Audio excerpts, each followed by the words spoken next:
Bonjour, donc aujourd'hui je vais vous présenter une curiosité qui est le photomètre étalon. Alors vous vous rappelez que la dernière fois je vous avais montré la lampe étalon d'intensité lumineuse. Cette lampe, l'objectif c'est de lui donner une valeur en candela. Donc au début, les étalons d'intensité lumineuse, c'était des bougies. Le problème de la bougie, c'est que c'est pas un étalon très stable, c'est le moins qu'on puisse dire. Dès qu'il y a un courant d'air, elle se met un petit peu à vaciller, et donc il fallait se mettre dans des conditions très très particulières pour pouvoir avoir une valeur de bougie étalon. La définition a évolué progressivement, et les chercheurs de l'époque ont décidé d'attribuer la valeur d'intensité lumineuse non plus à une bougie, mais à la valeur de 1 cm² de platine à sa température de congélation. Le problème, c'est que du coup, la valeur d'intensité lumineuse était très liée à la valeur connue de la température de fusion du platine. Et cette température, qui est quand même très élevée, au-delà de 2800 Kelvin, on avait du mal à la déterminer. Et donc à chaque fois que les thermométristes redéfinissaient la valeur du Kelvin et redéfinissaient la température de congélation du platine, la valeur de la candela changeait. Alors dans les années 1970, on a complètement changé le paradigme. On a décidé non plus de matérialiser la candela par une source lumineuse, mais de la matérialiser par un œil étalon. C'est ça le gros principe, parce que finalement, cette valeur d'intensité lumineuse, elle est là pour matérialiser une quantité perçue par un œil humain. Et donc on décide en 1978 de prendre une nouvelle définition qui s'appuiera sur la quantité de lumière émise par une source qui génère une certaine sensation de lumière sur un observateur humain. Ce qu'il faut maintenant, c'est faire un œil qui a les mêmes propriétés que l'œil de cet observateur standard. Et c'est ça qu'on va réaliser avec le photomètre étalon. Alors le photomètre étalon, je vous en ai pris un là. C'est un des 5 photomètres qui permet de matérialiser la réalisation de la candela française. Et le voilà. Alors qu'est-ce qu'il y a là-dedans? Il y a exactement les mêmes éléments qu'il y a dans l'œil d'un observateur humain. En fait, il y a 3 grandes parties. Il va y avoir d'un côté l'iris ici. Alors, dans le cadre du photomètre, on appelle ça le diaphragme, qui va avoir une certaine taille qui va permettre de mimer la taille de l'iris de votre œil, la petite tache noire là que vous voyez au milieu de votre œil. Derrière cet iris, on va avoir le filtre du photomètre. Ce filtre, il doit mimer, il doit laisser passer la lumière exactement de la même manière que celui de la courbe V de lambda que vous avez ici. Ce filtre, il est très sensible. C'est-à-dire qu'une mauvaise réalisation de ce filtre va vous donner une mauvaise réalisation de la candela. On y apporte donc un soin particulier. Et donc là, vous voyez le filtre. Et vous voyez que ce filtre, il est embarqué dans un four parce que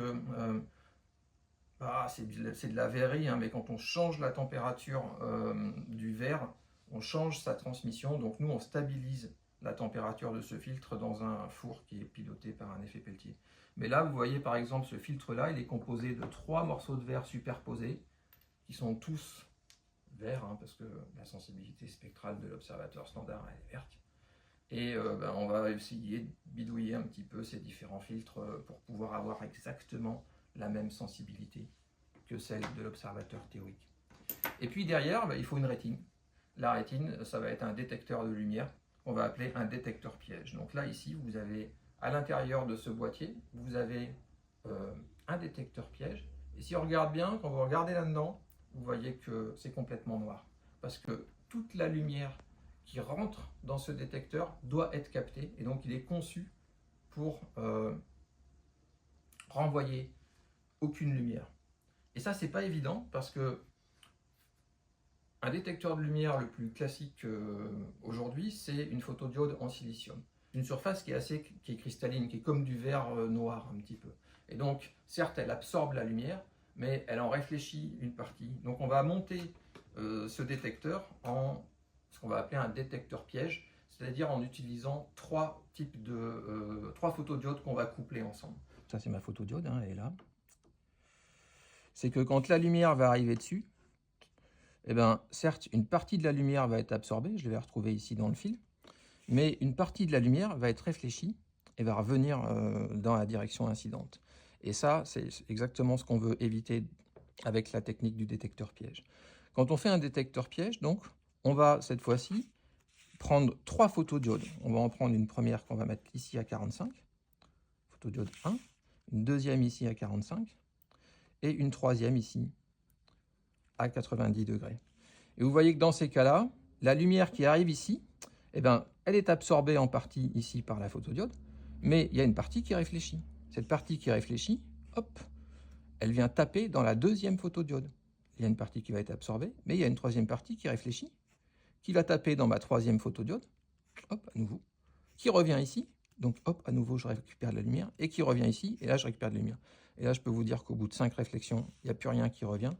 Et c'est pour ça, d'ailleurs, que quand on regarde là-dedans, eh ben, on voit une grosse cavité, toute noire. Il n'y a absolument rien qui ressort, parce que toute la lumière qui est rentrée a été piégée par le système. Donc là, je vous l'ai montré en 2D, mais dans la réalité, les photodiodes, elles sont montées en 3D, hein, et elles sont même tournées les unes par rapport aux autres pour moyenner la polarisation. Et en gros, voici un petit peu à quoi ça ressemble quand on le met en 3D. Vous voyez, c'est voilà, une structure comme ça, c'est ce qu'on appelle un détecteur piège. Ben voilà, vous savez tout. Vous avez vu donc le photomètre étalon, composé de ces 3 éléments, son diaphragme, son filtre, son détecteur piège. Ça, c'est 1/5 de la valeur de la candela française. Parce que les détecteurs comme ça, on n'en a pas un seul, on en a 5 qui sont montés les uns derrière les autres et qui vont chacun évaluer la valeur de l'intensité de la lampe. Et c'est la moyenne de ces 5 résultats qui va donner la valeur de cette lampe étalon. Alors la dernière question que vous vous posez, c'est pourquoi 5 en fait? Pourquoi 5? Non seulement il y en a 5, mais en plus il y en a 5 différents. Chacun de ces 5 photomètres va partager un élément commun avec les autres, soit le diaphragme, soit le filtre, soit le détecteur. Mais chacun de ces photomètres va aussi avoir un élément qui le différencie. Et ça, c'est important parce que imaginez qu'on n'en ait qu'un seul et que la valeur de, par exemple, la transmission du filtre se met à se dégrader, la colle jaunie, le filtre se dégrade.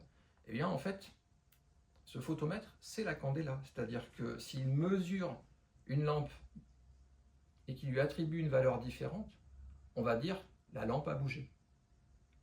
Parce que c'est lui la référence. Or, en fait, peut-être que c'est lui qui a bougé. Et pour éviter ça, on prend ces 5 photomètres différents en se disant que s'il se passe un truc, ce sera soit sur le diaphragme, soit sur le filtre, soit sur le détecteur. Et bien à ce moment-là, on verra par exemple les 2 photomètres qui ont le même diaphragme bouger dans un sens et les 3 qui n'ont pas le même bouger dans l'autre sens. Et on pourra identifier qu'il y a des dérives. On ne sait pas encore lesquelles c'est, mais on voit que c'est des dérives et c'est ça qui nous garantit la stabilité de la réalisation de la candela. Et voilà, j'espère que vous avez tout compris.